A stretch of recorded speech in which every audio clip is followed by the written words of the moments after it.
Bonjour, bienvenue au cours des probabilités et statistiques. Aujourd'hui, nous allons étudier les méthodes inverses, dites aussi méthodes bayésiennes. Il existe deux grandes interprétations des probabilités. Je donne ici une phrase provocatrice de Bruno De Finetti qui témoigne de la violence de la querelle entre ces deux points de vue.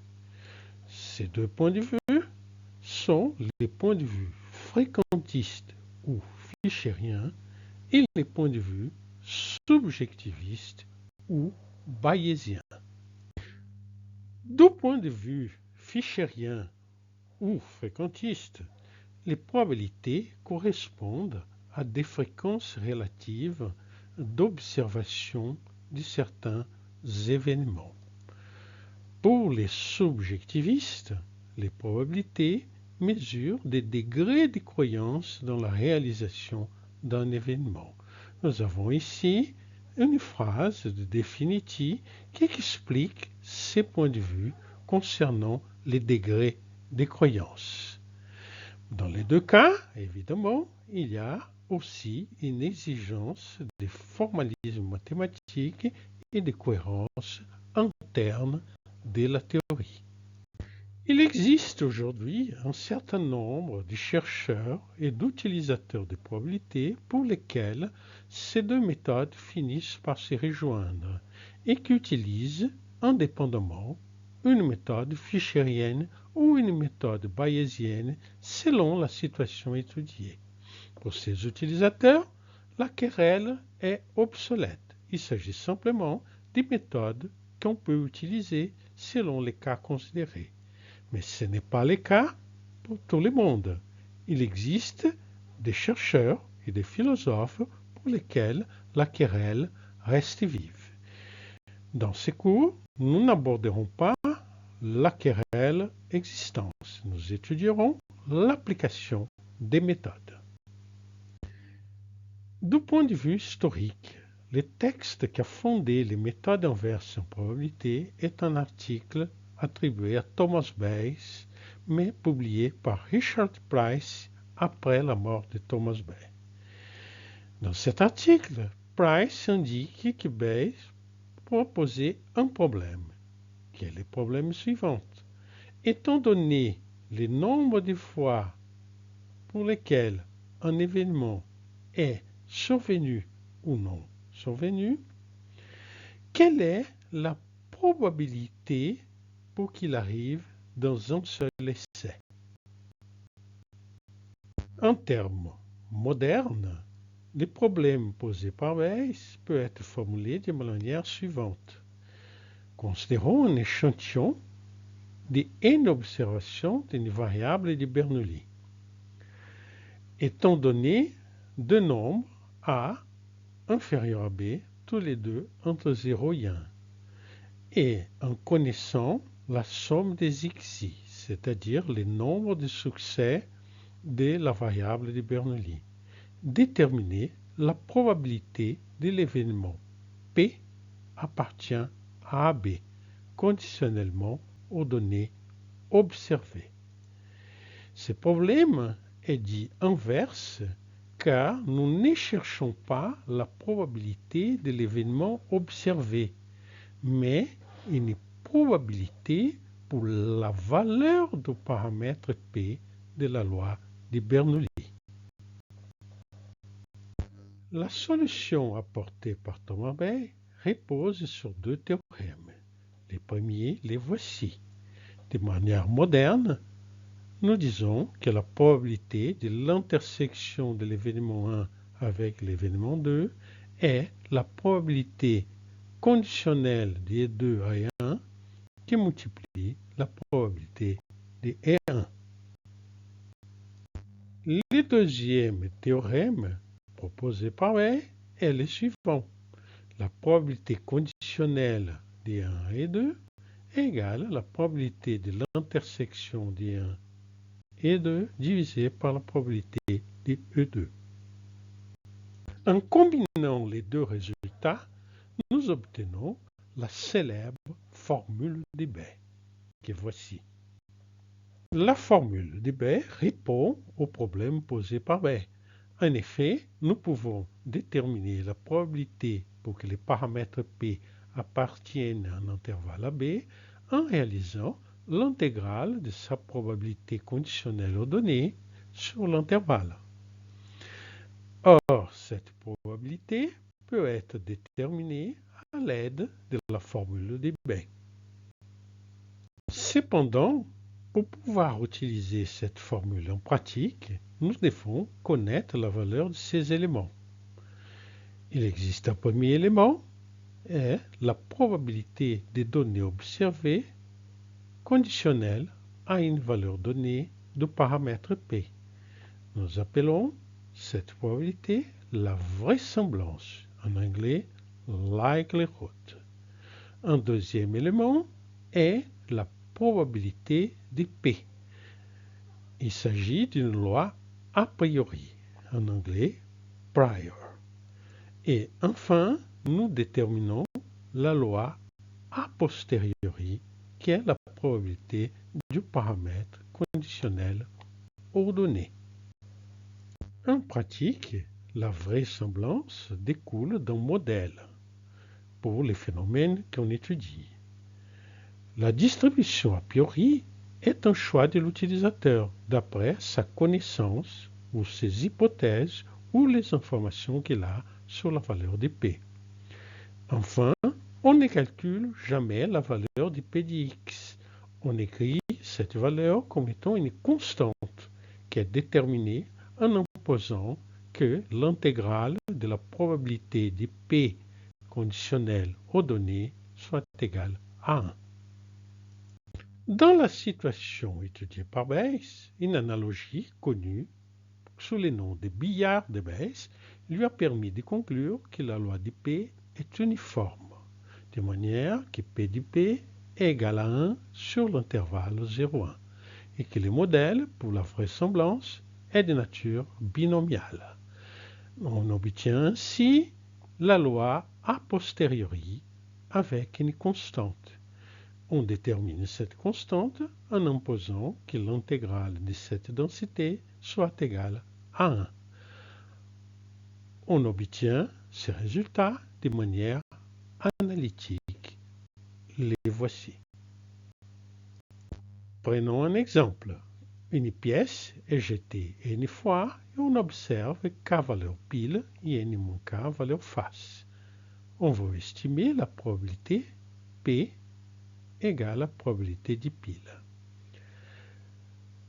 Comme première remarque, il nous faut noter que la valeur de k peut varier d'un essai d'ING à l'autre. Par conséquent, k est une variable aléatoire. Sa distribution est binomiale. La probabilité de k fois pile est proportionnelle à p à la puissance k, 1 moins p à la puissance n moins k. Dans l'approche de Fisher, nous commençons par construire la vraisemblance. Puis, nous calculons la log-vraisemblance. Les maximums de vraisemblance correspondent au maximum de la log-vraisemblance.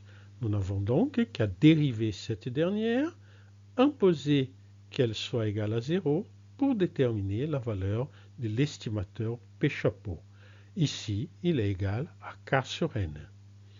Notons que P chapeau est une variable aléatoire telle que N P chapeau a une distribution binomiale. Cette distribution va nous rester inconnue car nous ne connaissons pas la valeur réelle de P. On peut néanmoins, à partir de ces informations, construire des intervalles de confiance et tester des hypothèses sur la valeur de P, comme nous l'avons fait dans les cours précédents. L'approche des baies est totalement différente. Il nous faut commencer par trouver une distribution pour P, a priori. Par exemple, nous pouvons considérer une loi uniforme sur l'intervalle 0,1.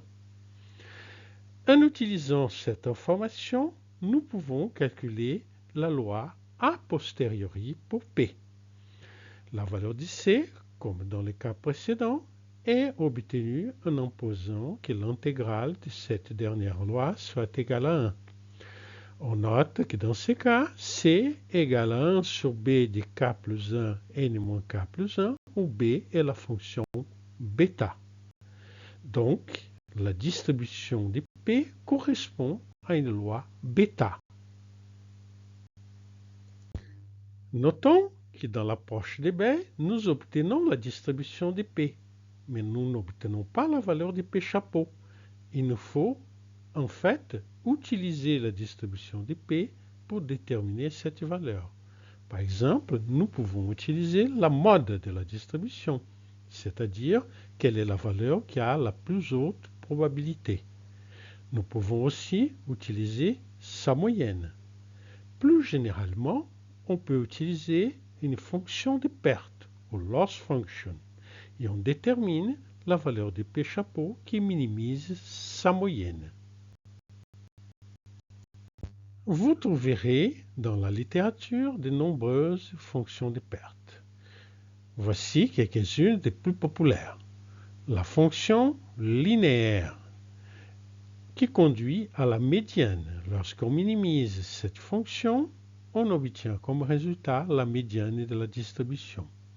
La fonction quadratique, qui conduit à la moyenne. En minimisant cette fonction de perte, nous obtiendrons la moyenne de la distribution. Enfin, nous avons la linéaire exponentielle, ou l'INEXP. La linéaire exponentielle modifiée et la linéaire exponentielle généralisée. Dans le cas d'une loi de Bernoulli, nous pouvons programmer facilement sur MATLAB la minimisation de toutes ces fonctions de perte. Voici des exemples de programmation. Pour la situation où k égale à 3 et n égale à 5, l'estimation du Fisher nous produit la valeur 3/5, soit 0,6.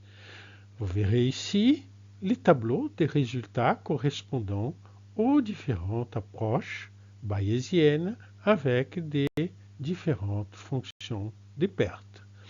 Les valeurs s'étalent de 0,56 à 0,64.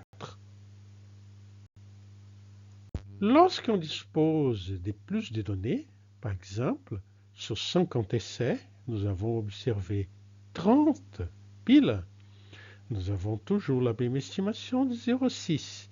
Mais maintenant, les résultats bayésiens tendent à se rapprocher et à se rapprocher à la fois entre eux et de la valeur 0,6.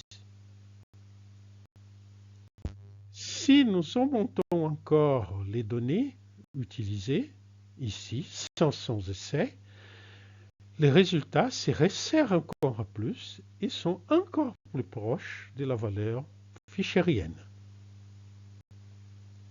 On peut les confirmer en augmentant encore les nombres d'essais. Pour 5000 essais, nous avons pratiquement que des valeurs identiques. Et si nous continuons à augmenter les nombres d'essais, par exemple ici à 50 000, alors les résultats deviennent vraiment identiques. Dans les essais, nous avons utilisé la fonction integral de MATLAB pour déterminer les intégrales. Mais on peut les calculer, évidemment, en utilisant une méthode de trapèze. Notamment, MATLAB vous propose la fonction intrinsèque trapz qui met en œuvre cette méthode. Voici des résultats obtenus en utilisant un très grand nombre de points, 10 puissance 5 points sur l'intervalle 0,1. Comme nous voyons, le comportement est pratiquement identique à celui observé précédemment. Pour peu de données, 5 essais, les résultats sont différents. Mais au fur et à mesure que les nombres d'essais augmentent, les résultats se resserrent et se rapprochent de l'estimation de Fisher. Et bien entendu, ça continue si on continue à augmenter les nombres d'essais. Donc les résultats tendent à se rapprocher lorsqu'on a beaucoup de données. Et toutes les approches, y compris celles de Fisher, tendent à donner les mêmes résultats. Les différences apparaissent lorsque nous avons peu de données. Un point important dans les procédures bayésiennes est l'existence d'un lien fort entre les couples modèle a priori et la distribution a posteriori. En effet, la distribution a posteriori est complètement déterminée par les choix de couple modèle distribution a priori. Pour se référer à ces liens très forts, on parle de lois ou distributions conjuguées. Dans la littérature, on peut trouver des tables de lois conjuguées qui expriment cette relation. Il existe aussi des familles dites stables pour lesquelles la loi a posteriori reste dans la même famille que la famille initiale lorsque le couple initial appartient à cette famille ou lorsque le modèle appartient à cette famille et l'a priori est de type uniforme. Ici encore, il existe des tables disponibles dans la littérature. Un des points critiques dans la méthode de Bayes est la détermination de la distribution a priori. Il s'agit d'un point délicat qui a attiré l'attention et a été le sujet de travail de nombreux chercheurs. Leur préoccupation était d'éliminer les caractères arbitraires et subjectifs du choix de la distribution a priori. Tous ces chercheurs ont cherché à donner plus d'objectivité au choix des fonctions a priori. On obtient ainsi la théorie des baies objectives qui traite des a priori objectifs. Les chercheurs les plus connus ayant travaillé dans ce domaine sont Jeffrey, Jaynes et Bernardo. Jeffrey a introduit la notion des a priori indépendants de la paramétrisation, qu'il a appelé non informatif. Ce terme a été contesté par Jaynes. Jaynes a proposé une autre approche, la maximisation de l'entropie. Enfin, Bernardo a proposé ce qu'il appelle les a priori des références, qui cherchent à maximiser la dissimilarité entre l'a posteriori et l'a priori. Enfin, il existe une autre approche alternative qui est les a priori proposés par une approximation hilbertienne. On peut générer des approximations hilbertiennes et les utiliser pour générer une distribution a priori. Vous trouverez tous ces éléments dans la littérature. Pour illustrer les différences entre quelques-unes de ces approches, considérons ici l'a priori de Jeffrey, qui est aussi celui de Bernardo. Donc, pour les cas d'une loi de Bernoulli, la probabilité a priori est A sur racine de P en moins P. Dans ces cas, la distribution de P correspond encore à une loi bêta, mais des paramètres R égale à K plus 1,5 et S égale à N moins K plus 1,5. Si nous faisons les calculs en utilisant cet a priori de Jeffrey et de Bernardo, nous observons un comportement analogue. Pour peu de données, les résultats sont un peu plus resserrés qu'avant, mais lorsqu'on a beaucoup de données, la convergence est encore plus rapide. Les résultats se resserrent très rapidement autour de la valeur 0,6. Et bien entendu, ça continue lorsqu'on augmente les nombres de données. Encore une fois, les résultats se rapprochent et tendent à devenir les mêmes que ceux fournis par l'approximation de Fisher. Prenons l'approximation de Jaynes, dans laquelle P de P égale A sur P1 moins P. Dans ce cas, la distribution de P est encore une loi bêta des paramètres K et N moins K. Comme vous pouvez observer, le comportement est analogue à celui des résultats précédents. Pour peu de données, il y a une différence entre les approches, mais au fur et à mesure que le nombre de données augmente, la tendance est vers le resserrement autour de la valeur 0,6. Ceci est d'autant vrai qu'on a plus de données. Les méthodes bayésiennes sont très populaires de nos jours. Vous trouverez dans la littérature de nombreux exemples des applications de ces méthodes.